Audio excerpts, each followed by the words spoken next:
Hey, friends, if you enjoy powerful emotional stories like this one, don't forget to subscribe to the channel. Your support truly means more than you can imagine. Rain in Milan has a strange way of washing the city until everything seems elegant, cold, and untouchable. That evening, it streamed down the windows of our apartment near Porta Venezia, turning the street lights outside into trembling pools of golden light. I stood at the front door beside a woman I had met only a few hours earlier. Her coat was still wet from the rain, and her hands were tightly clasped as though she might run at any moment. Inside, my wife was quietly setting the dinner table. "Alessandra," I called in a calm voice, "we have a guest." She stepped out of the kitchen, still breathtaking in that effortless way that had once stolen my heart. Her dark hair was pinned neatly back, a silk blouse rested perfectly on her shoulders, and the faint annoyance of someone interrupted halfway through a routine lingered on her face. Then her eyes settled on the stranger. For the briefest moment, nothing happened. Then something ancient, instinctive, almost wild flashed behind them. "This," I said, moving aside so the light fell fully across our guest, "is Sofia Bianchi." Sophia swallowed hard. I I'm married to Luca." The plate slipped from Alessandra's hands and exploded across the marble floor. "Luca, my younger brother, the family's miracle.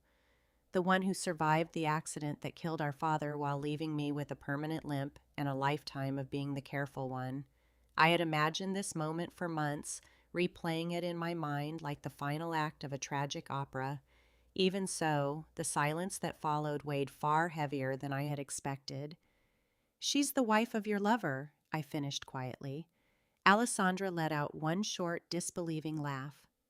"This is insane. Matteo, what kind of game is this?" A game.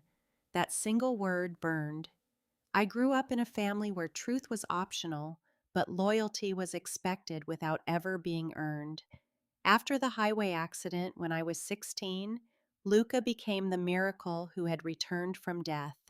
I was the one who survived too, but somehow he became the one who mattered. My mother never admitted it aloud, yet grief has its own cruel hierarchy. Years later, when Alessandra married me, I believed I had finally stepped out of Luca's shadow. I built a respected career restoring historic buildings. I loved my wife quietly and completely. I truly believed that was enough. Until I noticed the Fridays, the late meetings, the phone always turned face down, the unfamiliar perfume that wasn't hers. Whenever I asked, she smiled, kissed my cheek, and told me I worried too much. I never confronted her. Long ago, I learned that the truth reveals itself much more easily when it believes it's safe. Instead, I followed the trail.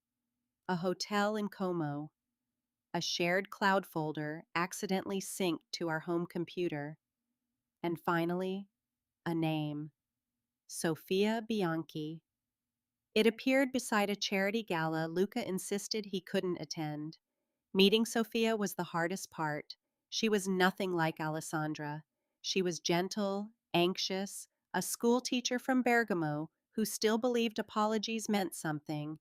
When I showed her the photographs, the messages, and the matching lies, she cried until her hands trembled. "I thought I was the only one," she whispered. "So I brought her here, right to the center of it all." Alessandra slowly lowered herself into a chair as her composure finally began to crack.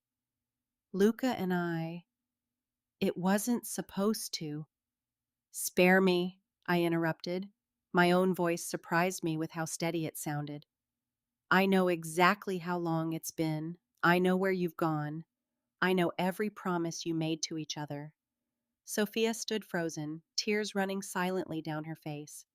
"He told me you were distant," she said softly. "He said your marriage was already over."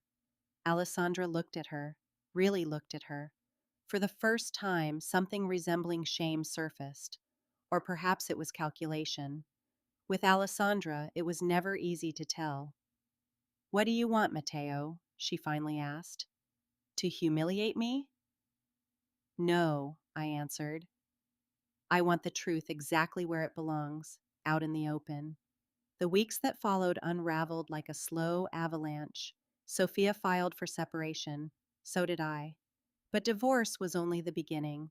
The deepest wound came during Sunday lunch when I invited my mother, my aunt, and Luca under the excuse of reconciliation.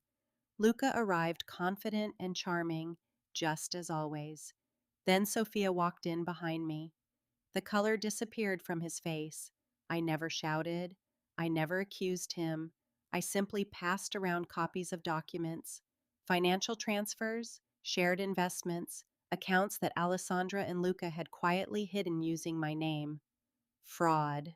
Not enormous, but undeniable. One betrayal stacked neatly on top of another. My mother cried. My aunt whispered prayers under her breath. Luca stared at me as though he had never known me. You set me up, he hissed. No, I replied calmly. I simply stopped protecting you. The investigation that followed was careful, quiet, and devastating. Luca's reputation crumbled. Alessandra's circle of friends vanished almost overnight. People choose sides quickly when scandal and money collide. In the end, there was no dramatic final confrontation, only empty rooms, legal documents, and silence. One clear spring morning, I walked alone through Parco Sempione. The air carried the scent of freshly cut grass and rain-soaked stone. Milan moved around me, alive, busy, and completely indifferent. I hadn't destroyed them. I never needed to. I had simply stepped away from the role my family had written for me. The man who absorbed everyone else's pain so they could continue shining. Months later, Sophia sent me a message. She had moved back north and started a new life. She thanked me for choosing the truth, even though it hurt.